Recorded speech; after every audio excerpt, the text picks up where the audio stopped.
Hi, my name is Jenna Zint and I'm a habit coach. That means I teach people how to change their habits, practically mindset shifts, from all of it. It's all me. Also, you should know I love a good pair of overalls. I have probably 3 or 4 pairs, and I think that's more 3 or 4 pairs than most 37-year-old women. So there you go, fun fact. Okay, so I actually am gonna walk you through a little class that I did for free based on after my normal is suspended. So specifically, if you're watching in real time, Christmas just happened, but I found this to be true for any time that your normal suspended. Examples would be summer break or having a holiday where a bunch of people are in your house. So even if it's not Christmas, if it's family coming to visit for 2 weeks or a new baby or whatever reason that for an extended period of time that your normal would be suspended, when that goes away and you're back to like normal life, the interesting part is it doesn't just pop back up. You kind of have to intentionally re-engage your habits and kind of like regroup after that period of time. So I made a little class based on, getting my notes up, based on what I do personally to kind of be intentional about regrouping after my normal suspended. It's crazy how often, it's funny, the funny thing about habits is like you're finding consistency, but then the nature of life is seasonal. So the tension between like seasonally flowing, making sure your habits align with your seasons. So then there's times that they're meant to pause because your goal changes. And there's times that like when that goal shifts back to re-engage with them. And the nice part is that you don't have to reinvent the wheel. You can, just because you pause them doesn't mean you lost the tool that they were. You just kind of have to do a little prep work to get them back up and running. So I'm going to open up my notes here. First, based on that though, wherever I start when I'm like looking at the habits that I have personally paused for whatever season my normal was suspended, I make sure that I'm not doing it through a judgmental lens. We talk about, like some of the things we talk about is instead of, you have like 2 options to see your habit being suspended. You can either be judgmental and like full of self-contempt that it was suspended, or you could engage curiosity and be like the scientist to decide like, okay, why was my normal suspended? So for instance, when I was thinking about all the things I had paused, instead of like, I felt the temptation to go down contempt and feel like really shameful or like judging myself. But then I just thought through like, literally it's the holidays. And for the holidays, my goal for my season is to be more restful, have a schedule that's more resting. Wow, that's hard for some reason for me to say all these things, but full of connection, to be present with my family in a way that like the rest of the year, you know, like that's what all of our seasonal goals is, to prioritize connection, make room for rest, and focusing on being present for that special period of time. So the idea that I would be judging myself that I did that feels unrealistic. Like if I'm gonna change my priorities and my goals, something's gonna have to shift because I'm gonna need the time, the extra time that I'm giving to those goals has to come from somewhere. So it coming from some of your structures makes sense. Like something has to give. You're a finite being. You can't have more than 24 hours in a day. Something's gonna give there. So instead of being judgmental, be like, oh, that makes sense. Like I flexed my habits as my goals flexed. And now that my goals have shifted back to more normal life, my habits can flex back, but not being judgmental about it. So the first thing I do after I remind myself that I didn't fail, that I actually did a good job of prioritizing connection, making room for rest, and focusing on being present. I actually really say that. I'm like focusing on stirring up that feeling until I believe it to be true, not rather than just being like, yeah, I did a good job, I didn't fail. I'm like, if you feel like you failed a little bit, pause this video right now and look at all the ways that you prioritized connection, rest, and present in this time until you get to the spot where you can say actually, like truthfully, like I didn't fail, I did a good job changing my goals for the season. I was meant to do that. Okay, now you have permission to go on to the next step if you actually feel that to be true. The next step is very practical. I start, and this is the first exercise. Step 1, I'm gonna have you listen to me and then pause it until you finish this step, and then you can go on to the next step. You're going to list the areas of your life that feel a bit chaotic right now. And if I were you, I would actually be pretty specific. So instead of home, family, kids, I would say more specific. Mine included meal planning, grocery shopping, laundry, bathroom cleaning, morning routine, kids' nighttime routine, Jesus time, date nights. I have a lot of lists after Christmas that felt a bit chaotic. So the more specific you can be, the more it makes it easier and bite-sized, because then it's like, oh, it's not these general areas. I'm like, this is actually what's missing. It's like you're being specific of the habits you paused, if that makes sense. So go ahead and pause me as you're listing the areas that feel a little bit chaotic right now. Okay, if you unpause me, you made your list. Good job. Now what you're gonna do is actually only pick 2 to focus on from that list to reestablish your normal. I know the list might be longer, that's okay. And the whole idea of like starting small, you only pick 2. You actually wanna find success. You're not looking for a total overhaul in one 15-minute video. So pause me and pick 2 that you'd like to focus on reestablishing your normal rhythm. If you unpaused me, it's because you picked your 2. Good job. I don't know how to not be cheesy, but I'm fake pausing myself. Who knows? Also, if you know me, that's just my personality. So it is what it is. Okay, now what I want you to do is look at those 2 areas. Pick one first. It's arbitrary, so whatever one you want to look at first. And actually think about when this area was up and running well in the past, list briefly your habits, routines, structures, tools, any of those those 3 categories that supported them. So for instance, with me, with kids' morning routine, alarm clock, let's see, outfits picked out the night before, backpacks picked out the night before, breakfast set up ready for them to go before they came down, lunch thought through, I think I said homework in the backpack.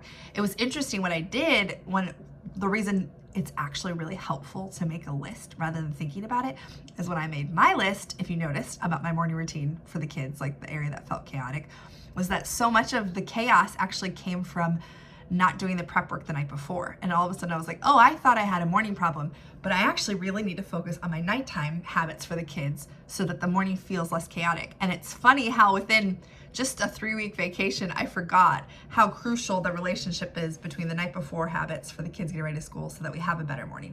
So, and even too, something as basic as I forgot that I had turned off our, we have Alexa alarms throughout the house for the kids when they wake up. And that reminds me that I'd put my phone away and just engage for that 45 minutes to get them out the door. And I turned it off for the holidays. So that one was actually super easy. When I was making the list, I actually felt a lot of hope being like, these are pretty basic and I can actually do them. I just hadn't meticulously thought out like this. So go ahead and pause me and go through each area. Do one first and the second, writing as specific as you can. When this area was up and running well in the past, list your habits, routines, and tools that supported them. Okay, pause me. Great job. You looked at both of those areas that felt chaotic that you want to reestablish your normal, and you made a list of when they were up and running, what supported them. Now I want you to star all the ones that you've dropped or stopped, because my expectation is like in my morning routine, waking the kids up, that was still happening. Like organizing and being kind of in control of breakfast options is still happening over the holidays. Otherwise we have fights every morning. But like I had mentioned, probably like 6 of the 10 that are in that whole system of morning routine were suspended over the holidays. So that's what you're gonna do now is just star all the areas you've dropped for the holidays in both those lists. Pause me. So you pick the areas that you've dropped or paused. Now I want you to look at those all the stars from the focus area from your first area of your life, the second area of your life. And I want you to think to yourself, like, is it feasible to start it back up this week? So for me with the morning routine, it was, because it was like turning back on my alarm, re-engaging our nighttime habits. I think I had to buy a couple more grocery things to be ready for better options in the morning. But beyond that, it was just a few items. So if it is yes, if you think it is feasible for you to start back up this week, look at your calendar and assign some reoccurring times with alerts. So that for me was an alarm clock. That for me also looked like an alarm for myself on my phone, reminding myself to put my phone down. That also included an additional alarm of when we should be leaving out the door, because when I get caught up in the swirl of morning, and even though obviously we have an alarm for the kids to wake up, I also need an alarm with about a 10-minute buffer for when we need to be heading to the car, because I know we're not alone in the fact that shoes, socks, a missing book inevitably, a broken water bottle, something thwarts us. So me knowing that I need having a second alarm, I don't get caught up in the swirl and we're late less. So that was another thing I had to get back up running. So again, I'm going to say, if you can get this area back up and running this week, look at your calendar and for the time being, assign something like an alert, an alarm, whatever, just add it to your calendar that will remind you that you're re-engaging this habit and these structures. If your answer is no, it's kind of like a story. Choose your answer. If it's yes, do this. If it's no, if your list is too long and it's not enough time to just simply re-engage this week, what I want you to do is actually make a list of tasks and steps that need to happen. It's almost like you're like, if you think of a number line, 0 is like, yep, start, re-engage. If you're in the negative a little bit because of, the pause or things that need to happen, almost like the prep work, make a methodical list of the prep work. The smaller you can make it, the better. So buying Uncrustable sandwiches or buying better snack options for lunches or more hand sanitizer wipes, or I had to buy more socks for Wesley because we realized that my son only had 4 pairs. Inevitably, we would run out one day of the week and it would cause stress. So I was like, I'm gonna buy more pairs of socks. So that would be an example of a list on the prep work. So if you're not ready to re-engage the habit this week, that would be a small bite-size specific of tasks that you need prep work wise before you can re-engage the habit. And then actually make yourself a timeline of like, okay, I'm gonna tackle 2 or 3 of these a day so that it would be reasonable for me to start next week or the week after or whatever. So the idea of you're not just actually hoping you re-engage, you have a plan of doing the prep work so that you almost like a launch day, if you will. Okay, and then lastly, just some thoughts is I think about my life seasonally, and I think what is the word I want to live by for the season? What am I meant to align with? Because the interesting part in doing this, instead of having, I don't do New Year's resolutions or thinking that large scale, it feels high stakes. And then a lot of times it's so obscure because it needs to be big picture that I don't tangibly always know how to build habits that reinforce it, But what I've found, I'm a year into getting seasonal words that direct me for how I want to line up and what I want to prioritize for the season. So I've been a business owner for 8 years and I just sold it this summer in June. And I decided that my summer, so 2022, was actually going to be a summer of rest where I was not going to start or re-engage anything for the summer because my kids have never had a non-working mom. And I wanted to lean into that. So I said a lot more no's to fun things, to good things, because I knew what's the purpose of this season? And then in the fall, I actually launched my business as a habit coach. I do 3-month courses and I felt like my word was get my reps in. So I'm practicing. So I ended up I was teaching 4 classes of 4 different times my habit class throughout the week. And then my husband and I teach some marriage classes, and then we teach some other stuff locally. And it was a lot. And I remember in the middle of it being like, oh my gosh, what do we do? I went from a summer of rest. Did I miss it? All the lessons I learned this summer, are they I don't know, did I leave them in the summer? But then realizing no, actually it was actually really comforting. Almost gave purpose to the pain, if you will, of why we had such a full schedule, because I was like, oh yeah, I'm actually meant to lean into practicing and getting my reps in.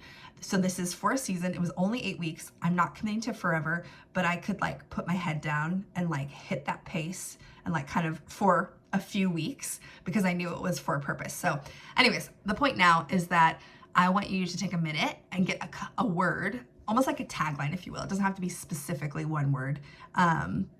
My word for this winter is learning that I'm not the biggest person in the relationship. And that has a lot more meaning to me and I'm not going to unpack it. But just take some time to be quiet because having these smaller bite-size ideas of what is your value for the season, so winter, spring, summer, fall, has been really helpful for me with my time management. Like I said, it's easier to feel accomplished at the end of it because I'm okay, by the end of the summer, I was ready to not rest. And I was actually ready to work because I did a really great job of resting for 3 months.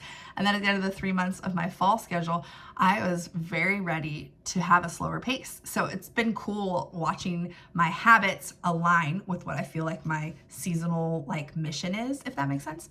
So it's majorly affected how I manage my time. It's helped me decide what it will look like what my schedule will look like. It's almost been a metric for what my yeses will be and what my nos will be based on my word. So depending on the word, I'm that doesn't align, so I'm going to say no to it, or that does align, I'm going to say yes to it. Yeah, so that is what I'd like you to do. This is your last task. Pause the video and figure out what you feel like your word for the season is. What is your word for whatever season this is when you're watching it? Mine's winter 2023.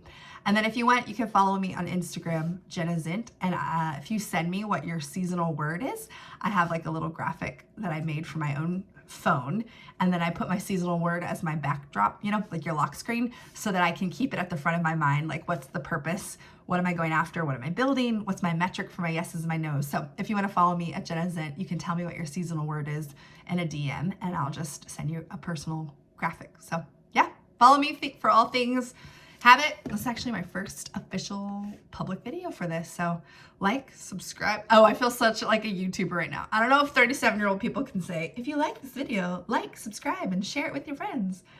I guess if they use a fake Barbie voice, it's probably less influent or less potent, but you know. Okay, bye guys.